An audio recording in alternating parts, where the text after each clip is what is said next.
I was woken when Charlie bounced on my bed. He was standing with his feet spread-eagled across mine, shouting, "Time to get up! Time to get up!" with his vest rising and falling above his waist each time he jumped. The sun was shining quite strongly through the gap in the curtain, bathing the sleeping Ralph in a yellow light. I didn't really know what the time was, but it was Saturday and Mum would certainly not let me sleep later than she wanted me to, but I said, "No, it isn't, it's Saturday, we don't have to get up yet." Charlie accepted this, as he does practically anything you say, so he crawled along the bed, did a sort of somersault and burrowed head first down the bed, clambering over my legs and his cheerful grinning face appearing on the pillow beside me. "Read me a story." "Oh, Charlie, not now." He accepted this with his look that says, "What shall we do then?" "Oh, all right, I suppose we might as well get up because there's going to be no peace from you. Go and see if you can put your pants and trousers on for yourself, and then I'll come and put your socks on." I dressed and then did the buttons up on Charlie's trousers. I don't know which way round he'd put his pants on, but to get his trousers on by himself was good progress.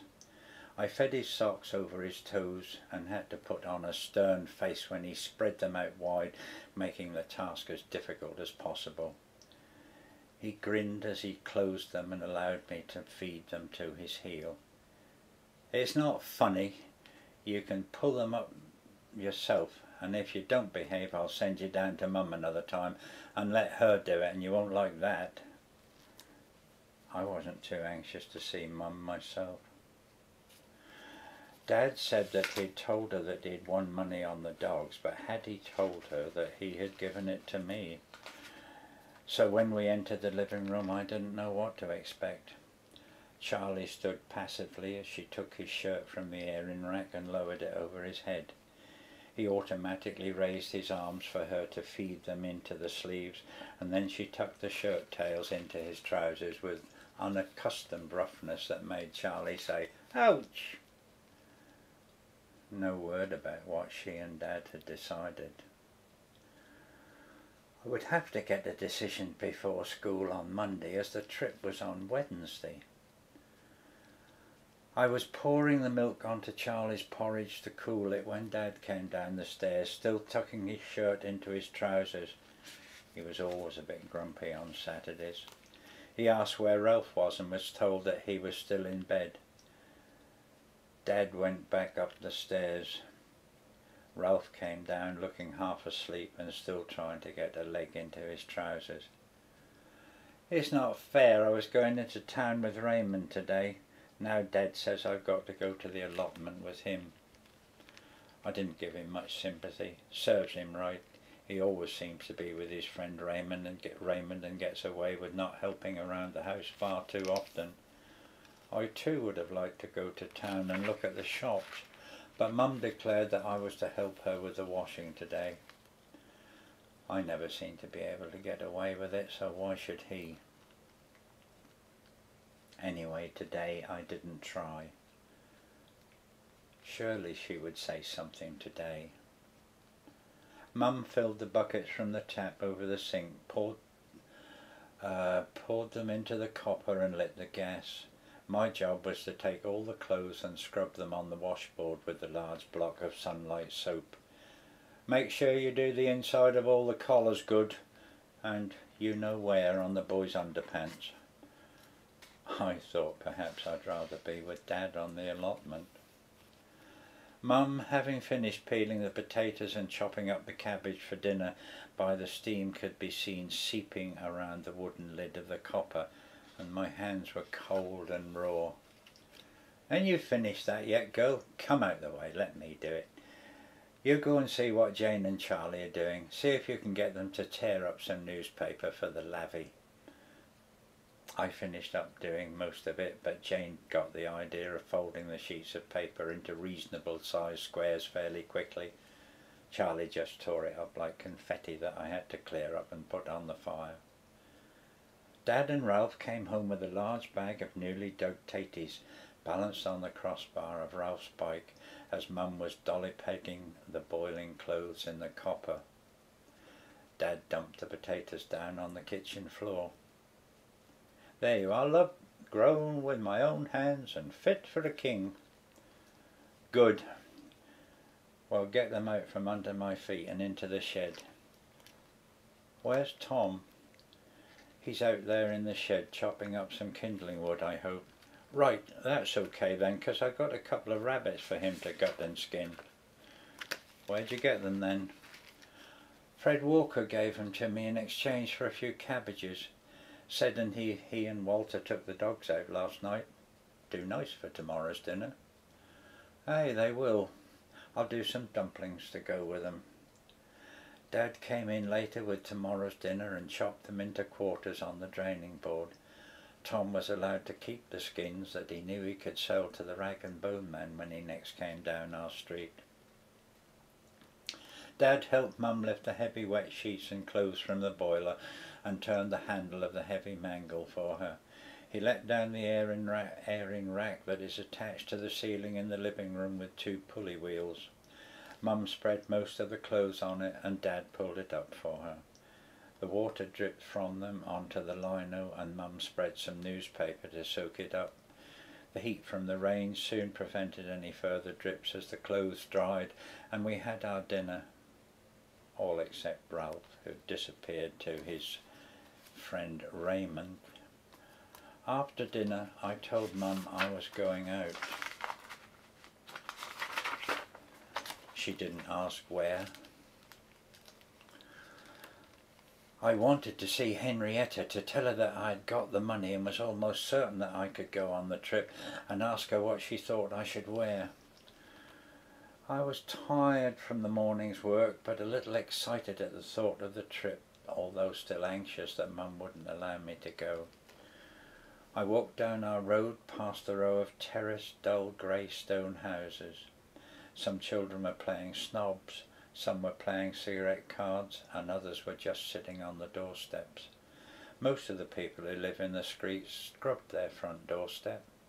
They scrub them with a stone, and they become smooth and almost white. I think it's silly to spend so much energy to do that when the street is so filthy with the soot from the chimneys blackening everything. But I expect it's to show the pride that the mothers have, that they can maintain a clean house against such adversities. Mum scrubs hers every week, mostly in the evening in the summertime, and often neighbours will gather to chat. It becomes a social event, and the only one that some people like my mum have.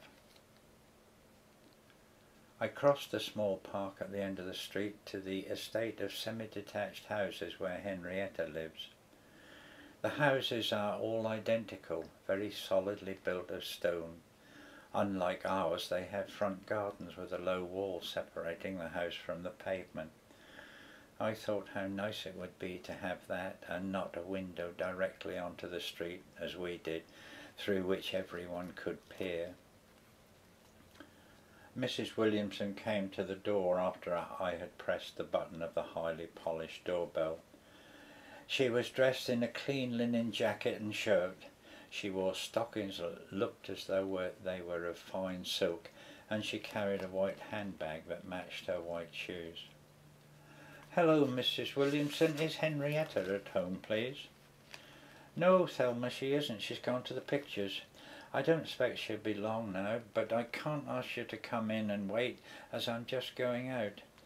I have a hair appointment, and I'm already a little late, but I'll tell her that you called." "Thank you." She closed the door behind her, and we both walked to the front gate. She turned left towards town, and I retraced my journey back home.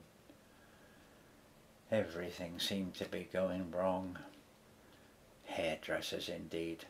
Her hair looked all right to me. How could she afford to waste money on such things?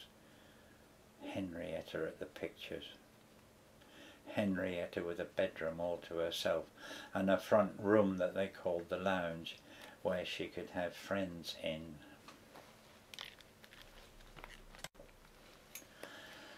Saturday nights are nice. The 2 younger boys are put to bed about 7 and the rest of us play games and listen to the wireless. Mum and Dad sit in their armchairs. Mum usually does some mending and Dad reads the Daily Mirror. Dad roars with laughter at Tommy Handley in Itmar, but Mum says she can't see anything funny in it, and really neither can I. But it's nice to be all together around the fire with nobody bossing anyone else around. Tom and me often play snakes and ladders or drafts, but occasionally Dad gets out the cards and we play Newmarket. He lets us bet by using matches as the money. But tonight I said that I was tired and went to bed early. When I got into the bedroom, Charlie was pushing his wooden train round the floor, making the noises of the engine and the whistle. When I got into bed, he stopped his game and bounced onto me with his book in his hand. "Read me a story, Thelma." The nearest he got to Thelma. "No, I don't want to. Get into your bed and keep quiet." He slid off the bed and climbed into his own, peeping out from beneath the covers with a hurt expression. I turned to the wall with my back towards him to shut myself away with my own thoughts of what I was going to do. I could hear him scrabbling about with no intention of being quiet or going to sleep. "I want to do a wee." I ignored it. "I want to do a wee." "Well, get the pot out and do it then." I heard him drop out of bed and slide the pot along the lino. Then there was silence. I turned over to look and saw him standing up, waving his willy around and the pee mostly going onto the floor. He'd been taught to kneel down to use the pot to avoid such a thing happening, and the look on his face left me in no doubt that he was pleased with himself for being naughty. I'd had about enough for one day. I picked him up and slapped his bottom hard. "You naughty little urchin, I've had about as much as I can take from you. Now get into bed and shut up." "I'll tell Mum." "Go on then, tell her, and when I tell her what you've done she'll give you another slap, only much harder, and you won't like that." He didn't continue his rebellion and things went quiet for a while, and then I heard his quiet voice near my pillow. "Can I come in with you?" "Oh, Charlie, no, not now. Be a good boy and go back to bed. Ralph will be with you soon."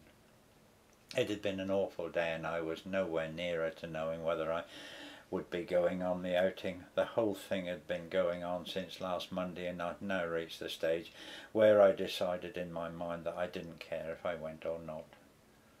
Mum's words, "What you can't change you have to put up with," seemed to have some meaning.